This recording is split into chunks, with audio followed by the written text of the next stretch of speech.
अस्सलाम वालेकुम, मैं हूं फैसल तारड़। खबरें बहुत ज्यादा हैं, बल्कि खबरों का अंबार लगा हुआ है। जिस तरह से आलमी मंजरनामा मजीद खतरनाक होता जा रहा है। सुप्रीम लीडर ईरान के मुश्तबा खामनाई साहब का आज पहला जो बयान सामने आया है, फिर शहबाज शरीफ साहब का अचानक इस्लामाबाद से सऊदी अरब जाना, ये सारी चीजें बड़ी अहम हैं।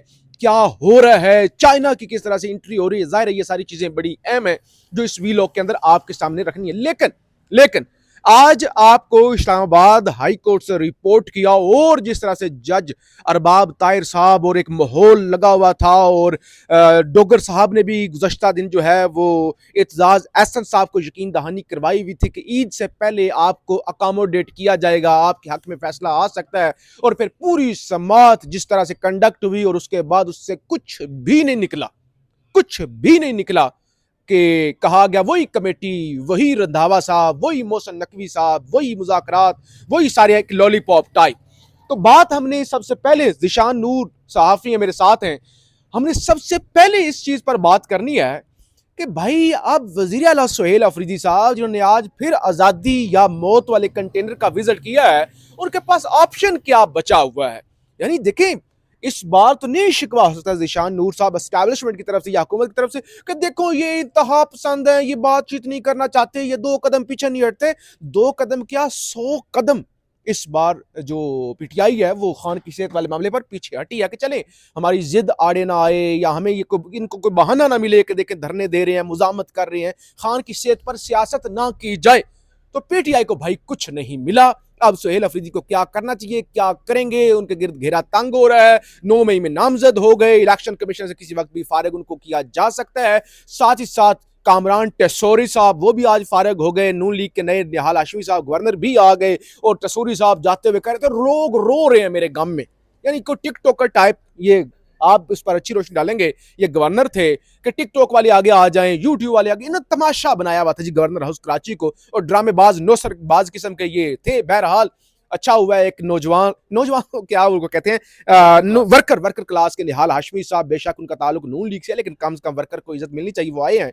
हालांकि कुछ रूमर्स थी कि वो बशीर मेमन साहब आ सकते हैं। बहरहाल ये भी एक डेवलपमेंट हुई है, आपके सामने रख दी है, सदर ने उनका नोटिफिकेशन भी कर दिया है, और टेसोरी साहब बिल आखिर फारिग हो गए, जो बड़े खुद को ताकतवर समझते थे। तो ये भी एक निशानी है कि ताकतवर भी एक दिन रुखसत हो जाता है। ज़िशान नूर साहब, अलीमा खान ने आज गुफ्तगू की, बड़ी जज्बाती थी वो, और पीटीआई ने काफी, यानी एक तो देखिए ना, कहा जाता है कि वो जी खत्म होगी स्ट्रीट मूवमेंट, आप नहीं निकल सकेंगे, लेकिन अब क्या ऑप्शन बचा हुआ है, ये उनके लिए रास्ते तकरीबन बंद कर दिए गए हैं।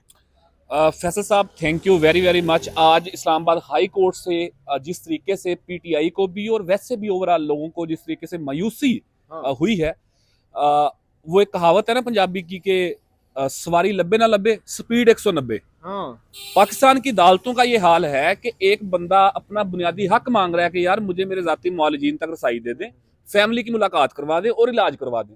उसके ऊपर लंबी लंबी हेयरिंग्स होती हैं, दो ढाई घंटे हेयरिंग हुई। उसके बाद एट दी एंड जिन्होंने कहा कि पहले तो चूंकि मोहसिन नकवी साहब ये सारा मामला देख रहे थे इलाज वाला, अब आप उनके मतहत एक जो कमिश्नर इस्लामाबाद है मोहम्मद अली रंधावा, उनके पास तशरीफ ले जाएं। मतलब निकला कुछ भी नहीं, सलीमुल्लाह कलीमुल्लाह वाला मामला हो गया, डॉक्टर्स भी वही। अच्छा, इसके ऊपर आप अगर पीटीआई का अगर आप देखें कि उनका कंडक्ट पिछले 3 महीने के अंदर क्या रहा, तो वो बिल्कुल ये था कि उन्होंने स्पेस दी एस्टेब्लिशमेंट को भी, मौजूदा हुकूमत को भी, अदालतों को भी, पूरे निजाम को उन्होंने 3 महीने खुल के स्पेस दी। उन्होंने कहा कि हम, आप 1 कदम की बात करते हैं, हम 11 कदम पीछे आ जाते हैं। अलीमा खान ने ये कह दिया कि अगर फील्ड मार्शल आसिम मुनीर साहब को अगर मैं उनका नाम लेती हूँ तो मामला खराब होता है, तो मैं ये डील ऑफर करती हूँ, मैं उनका नाम नहीं लूंगी, इमरान खान का इलाज करवाएं। मसला तो यही था कि मुलाकातें इसलिए नहीं हो रही थी, वो बाहर आकर उनका नाम लेती थी और सियासी पैगाम देती थी। उसके ऊपर भी उन्होंने कह दिया कि जी कोई सियासी बात नहीं होगी। सो 1 कदम नहीं, 11 कदम पीटीआई पीछे हटी। अब पार्लियामेंट की सतह के ऊपर भी, वजीर आला की सतह के ऊपर भी, और इमरान खान की फैमिली बहनों की सतह के ऊपर भी, लेकिन निकला उसमें से कुछ भी नहीं। और आज जेन्युइनली जो पीटीआई वर्कर्स हैं, उनके जो वोटर सपोर्टर हैं, पीटीआई का जो पूरा एक कम्युनिटी है, वो आज शदीद मायूस भी हुए होंगे और क्यादत से गुस्सा भी हुए होंगे। अब मामला है कि पीटीआई के पास ऑप्शन क्या है। अब ऑप्शन उनके पास सिर्फ और सिर्फ सड़कों के ऊपर एहतजाज के हवाले से बचता है कि वो कोई प्रोटेस्ट मैसिव करके कोई प्रेशराइज कर सकें सिस्टम को। नहीं, आप अगर हुकूमत शिकवा करती है कि पेट्रोल नहीं है मुल्क के अंदर, महंगा है, मैशत तबाह हो रही है, जंगों ने बेड़ा गर्क कर दिया है, तो ये दोबारा तमाशा लगाने आ गए हैं, फिर गिरफ्तारियां होंगी, फिर लोग पकड़े जाएंगे, बहुत कुछ होगा, तो मेरे ख्याल से पीटीआई ने तो स्पेस दी है। स्पेस दिया। टू बी वेरी ऑनेस्ट, अगर हम पिछले 3 महीने का एक देख लें कैलकुलेशन, तो तनकीद की है, तनकीद की, लेकिन ट्रैप होंगे। लेकिन अब पीटीआई अगर सड़कों के ऊपर आती है तो उनके पास जवाज मौजूद है। गवर्नमेंट को, इस निजाम को ये चाहिए था कि कम से कम 2 चीजें लाजमी करते। रिहाई वाली बात तो पीछे रह गई ना। 2 चीजें कम से कम करते। एक तो उनका इलाज उनकी सेटिस्फेक्शन के तहत करवाते, को जिनसे करवाना चाहते थे, शिफा इंटरनेशनल या कहीं पे भी। दूसरा, उनकी फैमिली की मुलाकातें उनसे बहाल करवाते। ये 2 चीजें वो करवाते। उसके बाद अगर पीटीआई कोई लाइन क्रॉस करती, फिर आप, मैं, सुनने वाले लोग भी शायद सोचते कि यार इन्हें जो है वो ये चीज रास नहीं आई कि उन्होंने रिलीफ दिया और इन्होंने उसके बावजूद ये तमाम किया। लेकिन अब चूंकि रिलीफ उन्हें नहीं मिल सका, रिलीफ भी नहीं बल्कि जो उनका बुनियादी हक था वो भी नहीं मिल सका। आज देखे ना, अरबाब ताहिर साहब बार बार कह रहे थे कि भाई स्पेशल इस केस के लिए बैठे हुए हैं, ये बुनियादी हक है, कुरान की आयत उनके सामने पड़ी, उन्होंने कहा छोड़ो इस आयत को भी, भाई सेहत वाला मामला तो आईनी हक है, जरूरी है, इंसानी हक है, फलाना है, धमकाना है। लेकिन यहाँ इस चीज पर रोशनी जरूर डालें, कोई और करता ना करता, फील्ड मार्शल एस्टैब्लिशमेंट करती ना करती, शहबाज शरीफ करते ना करते, बाऊजी को तो इमरान खान साहब ने रिलीफ दिया था ना इस मामले पे। इखलाकी सतह के ऊपर 3 दफा का साबिक वजीर आजम है बाऊजी मियां नवाज शरीफ साहब, आपके हर दिल अजीज हैं वो। उन्होंने भी इसके ऊपर जुबान तक नहीं खोली। चलो आप मुखालफत ही कर दो, लेकिन उन्होंने जुबान भी नहीं खोली। तारीख लिखी जा रही होती है। बहरहाल ये चीज घूम के इनके सामने आएगी। आखिरी लाइन ये है कि वजीर आला सुहेल खान अफरीदी ने आज दोबारा से वो जो आजादी और मौत वाला कंटेनर है, उसको उन्होंने विजिट किया है। उन्होंने उसको टाकी शाकी मरवाई है, उन्होंने चेक किया है। ये भी तय है कि ईद तक उनके पास टाइम है कि वो डिसाइड कर लें उन्होंने करना क्या है। करना ईद के बाद ही है, लेकिन ईद तक वो डिसाइड कर लें।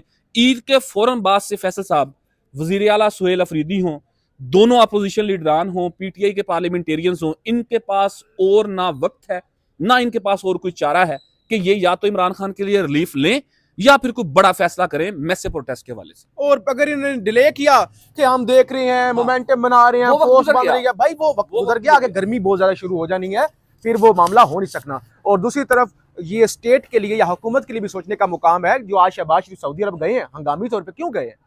भाई भाग के उन्होंने बुलाया होगा ना कि आपका हमारे साथ एग्रीमेंट है कि एक पर हमला, सब पर हमला, दोनों पर हमला, तो भाई जरा आए, आप अपना वो एग्रीमेंट पूरा करें। और ईरानियों को क्योंकि फोन किया था शहबाज शरीफ साहब ने, बात नहीं बनी, ईरानियों ने कह दिया भाई नहीं, जब तक ये अमेरिकी अड्डों को होस्ट करेंगे हम हमले जारी रखेंगे। अब अगर पाकिस्तान खुदा न करे इस जंग में कूद जाता है, आज खबर आई है ना कि अफगानिस्तान वाली जंग को किसी हद तक कम करवाने में वो जो पाकिस्तान से कुछ मौलवियों का वफद भी गया, और आज दफ्तर खारजा ने कह दिया नहीं वो अपनी मजदाब के तहत गए थे, ठीक है।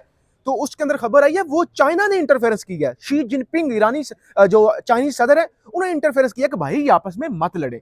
लेकिन अगर हमें इस जंग में जाना पड़ेगा फौज जी, शान जी, तो फिर तो काम खराब हो जाएगा, फिर तो मैशत पहले से बेड़ा गर्क हो जाएगा। फिर नाज़रीन को बता दें कि आप इतने सीरियस इशू के ऊपर आप हंसे क्यों हैं, कि आपने मेरा निक नेम जो है ज़िशान की जगह पे फूल बुला दिया, इसलिए आप हंस रहे थे। चलें तो मैं ये कह रहा हूं कि यार फिर और कबाड़ा होगा। इनको चाहिए था, ये इस वक्त इत्तेहाद की जरूरत है, यकजहती की जरूरत है कि फौरी तौर पे खान को एटलीस्ट ये इससे पहले अस्पताल मुंतकिल कर दें। वी लोग लंबा हो रहा है, मैं जल्दी के साथ 3-4 मिडल ईस्ट से जुड़ी हुई खबरें रख दूं। एक तो पेट्रोल की कीमतों में दोबारा इजाफा होने जा रहा है। पेट्रोल 40 रुपए, डीजल 56 रुपए, लाइट डीजल 53 रुपए, मट्टी का तेल 7 रुपए बढ़ने का इम्कान है। तो लिहाजा वो जो 55 रुपए पे नाराज थे वो दोबारा एक दफा सीट बेल्ट बांध ले। ईरानी सुप्रीम लीडर का पहला बयान सामने आया, बेसिकली उन्होंने लंबी चौड़ी बातें की। उन्होंने कहा एक तो अपने बाप का वो बदला लेंगे, उनके बाप बहादुर थे, जब वो शहीद हुए उस वक्त उनकी मुट्ठी बंद थी, इस्तिकामत की अलामत थी। दूसरा, जो स्कूल की बच्चियों पर हमला हुआ उसका बदला लिया जाएगा। तीसरे नंबर पे अमेरिकी अड्डों को निशाना वो बनाते रहेंगे। यानी सुप्रीम लीडर ने वही, और उन्होंने कहा मैं अपने बाप के नक्शे कदम पर चलूंगा और अमेरिकियों की हम बैंड बजा देंगे। खुशखबरी ईरानियों के लिए ये है, सुप्रीम लीडर की जो एहलिया है उनके हवाले से चंद दिन पहले खबर चली थी कि वो उनकी शहादत हो गई है।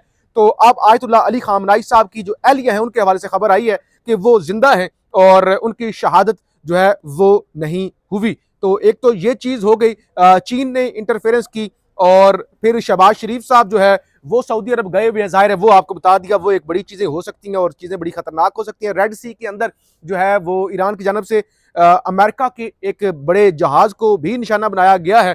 तो ये भी एक जो जाहिर है अभी तक चीजें जो हैं वो खतरनाक नौयत की तरफ ही जा रही हैं। एमकेएम आज काफी चीखी रोई। फारूक ने कहा गवर्नर ही हमारा आईनी हक है। भाई कौन सा आईनी हक कहाँ पे लिखा हुआ है कि आप गवर्नर, आप तो जाहिर है। बहरहाल ये चीजें हैं, अभी मिडल ईस्ट के हवाले से किसी और वीलॉग में तफसील से बात कर लेंगे। ये ऑलरेडी चीजें काफी लंबी हो गई हैं। फीडबैक जरूर दीजिएगा। पाकिस्तान जिंदाबाद।